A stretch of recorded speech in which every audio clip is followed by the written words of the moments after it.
Hello everyone, this is H. Imran, Assistant Professor of Accounting. Today I have an important lesson for you, financial statement analysis.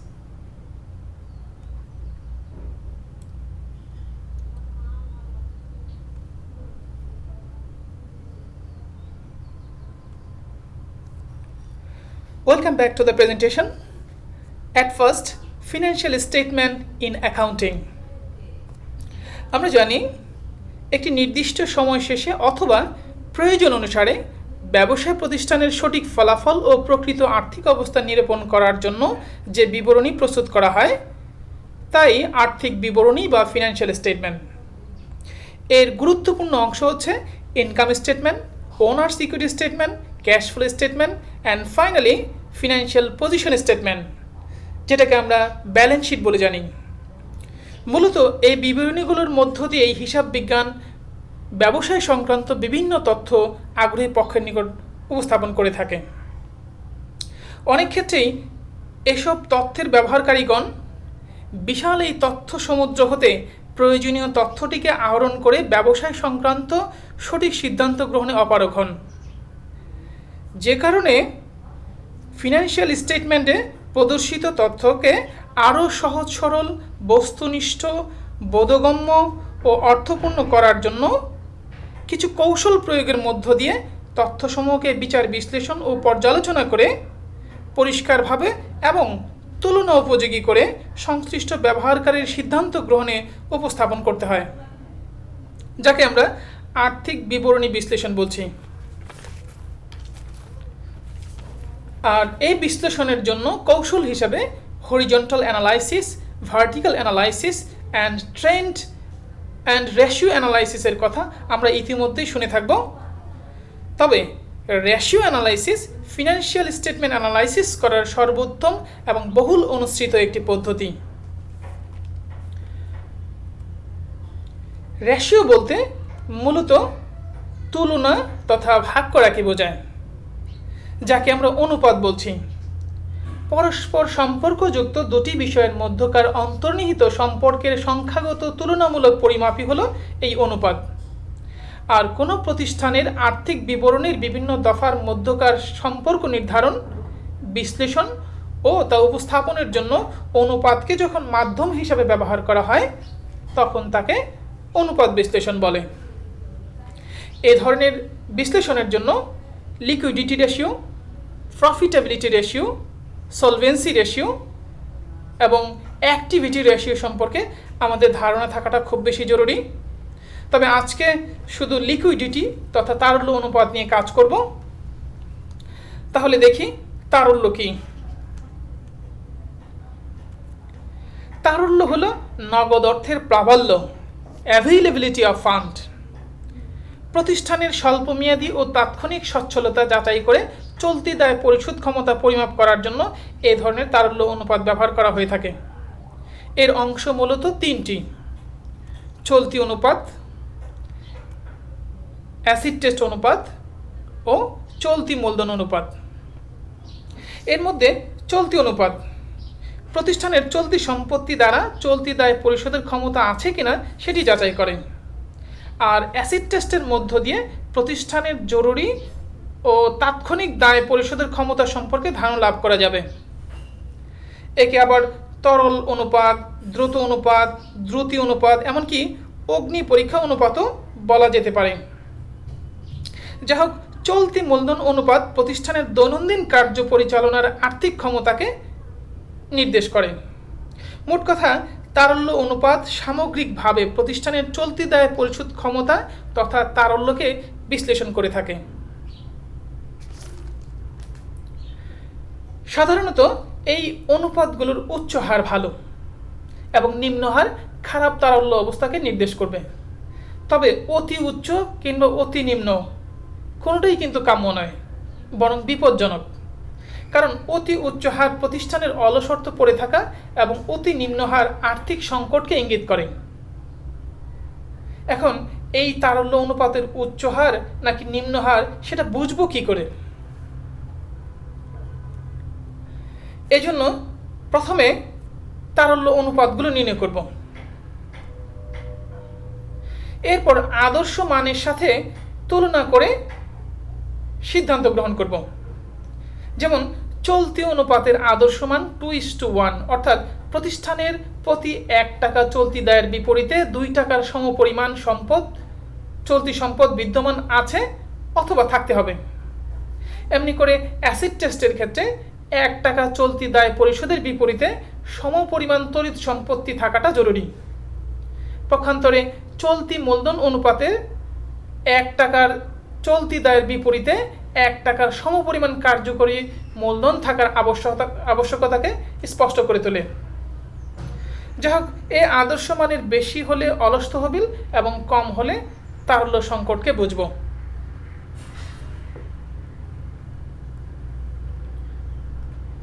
এবার একটি নমুনা প্রশ্নের মধ্য দিয়ে আমরা তারল্য অনুপাতকে বোঝার চেষ্টা করব। এবিসি লিমিটেডের 2019 সালের 31 ডিসেম্বর তারিখের উদ্ধৃতপত্র নিম্নরূপ: স্থায়ী সম্পত্তি 7 লক্ষ টাকা, সমাপনী মজুদ পণ্য 1,50,000 টাকা, প্রাপ্য হিসাব 1,20,000 টাকা, নগদ ও ব্যাংক উদ্ধৃত 50,000 টাকা এবং অগ্রিম খরচ হলো 30,000 টাকা, অর্থাৎ মোট সম্পত্তির পরিমাণ 10,50,000।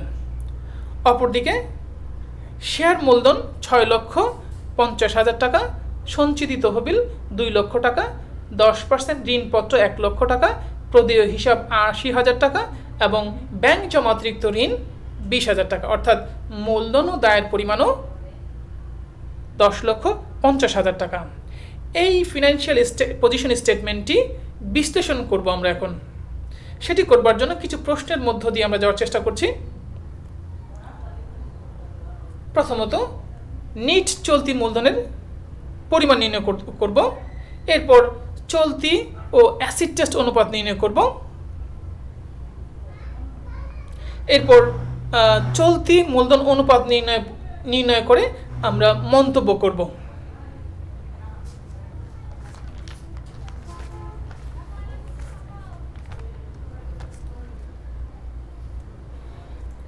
ক নম্বরের প্রশ্ন ছিল নিট চলতি মূলধন কত।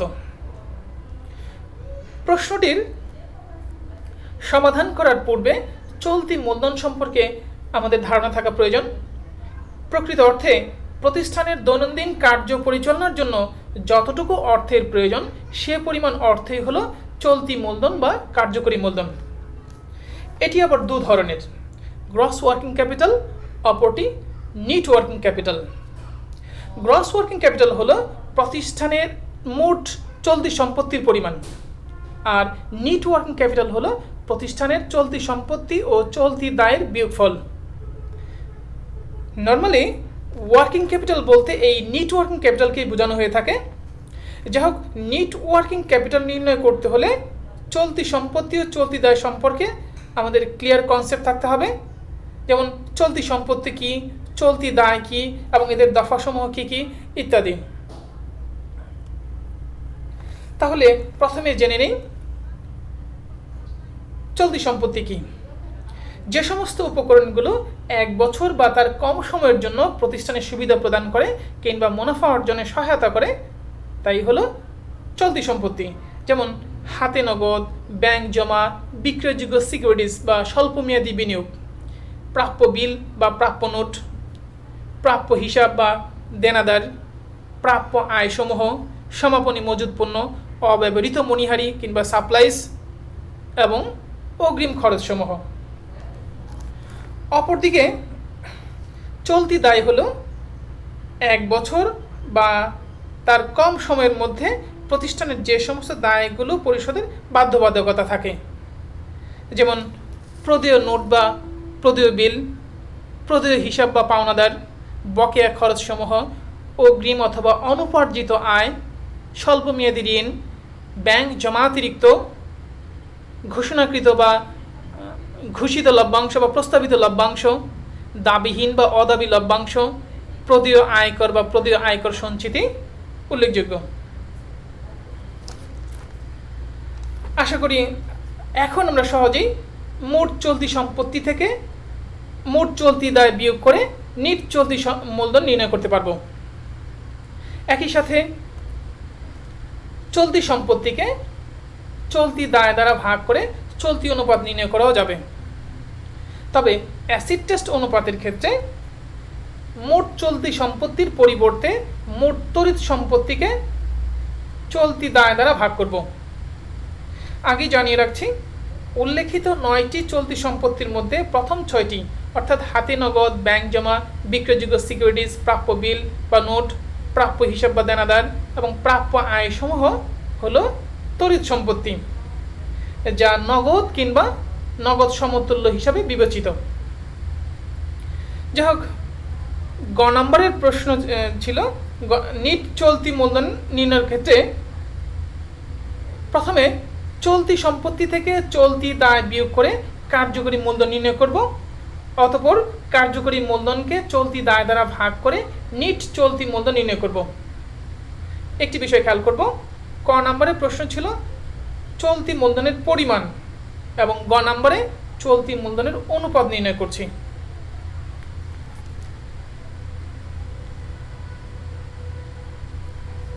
এখন আমরা এবিসি লিমিটেডের সমস্যাটির সমাধান দেখি।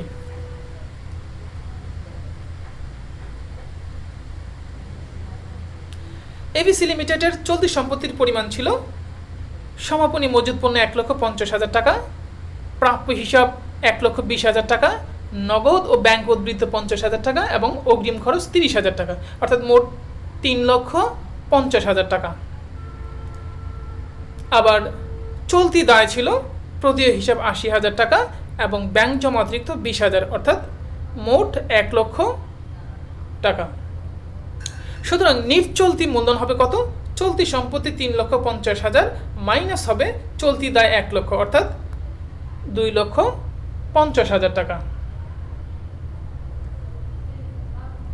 এবার চলতি মূলধন, চলতি মূলধনের ক্ষেত্রে চলতি অনুপাতের ক্ষেত্রে চলতি সম্পত্তি 3,50,000কে চলতি দায় 1,00,000 দিয়ে ভাগ করে আমরা চলতি অনুপাত পেয়ে যাব, যেখানে আমরা এখানে এবিসি লিমিটেডের ক্ষেত্রে পেয়েছি 3.5:1। আবার অ্যাসিড টেস্ট অনুপাত, সেক্ষেত্রে আমরা বলেছি যে চলতি সম্পত্তি থেকে সমাপনী মজুদ পণ্য, অগ্রিম খরচ কিংবা অব্যবহৃত মণিহারি বাদ দিয়ে আগে তড়িৎ সম্পত্তি নির্ণয় করে নেব, অথবা সরাসরি প্রথম 6টি থেকে তড়িৎ সম্পত্তি বের করতে পারি, তারপর তাকে চলতি দায় দিয়ে ভাগ করে আমরা অ্যাসিড টেস্ট অনুপাত নির্ণয় করতে পারবো, যেটি এবিসি লিমিটেডের ক্ষেত্রে 1.70:1।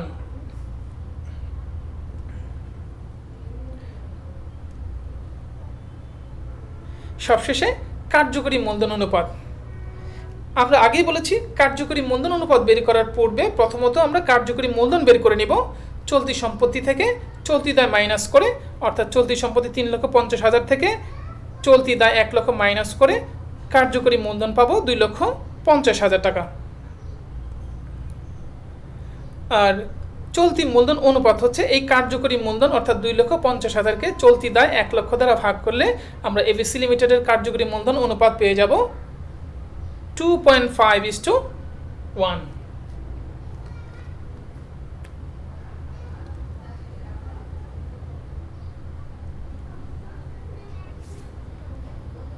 সমস্যার সমাধান তো পেলাম, কিন্তু এবিসি লিমিটেডের ব্যাপারে এখন সিদ্ধান্ত কি হবে, যে উদ্দেশ্যে আমরা মূলত ফিনান্সিয়াল স্টেটমেন্ট অ্যানালাইসিস করছি।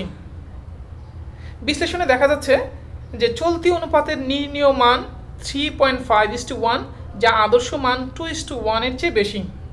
আবার অ্যাসিড টেস্টের ক্ষেত্রে 1.70:1, এটিও আদর্শ মান 1:1 থেকে বেশি। অপরদিকে চলতি মূলধন অনুপাত এর আদর্শ মান 1:1, কিন্তু এবিসি লিমিটেডের নির্ণীয় মান 2.5:1, যা আদর্শ মানের দ্বিগুণেরও বেশি। এক্ষেত্রে আপাতত দৃষ্টিতে প্রতিষ্ঠানের দৈনন্দিন কার্য পরিচালনা আর্থিক ক্ষমতা ভালো মনে হলেও সার্বিকভাবে অলস অর্থ পড়ে থাকার সম্ভাবনা আছে, যা বিনিয়োগ ব্যবস্থাপনায় প্রতিষ্ঠানের দুর্বলতাকে প্রকাশ করে। সবশেষে এই অনুপাত বিশ্লেষণ বা ফিনান্সিয়াল স্টেটমেন্ট অ্যানালাইসিস পর্বে ভালো করবার জন্য এর অনুপাতগুলো এবং আদর্শ মান সম্পর্কে ধারণা থাকা প্রয়োজন।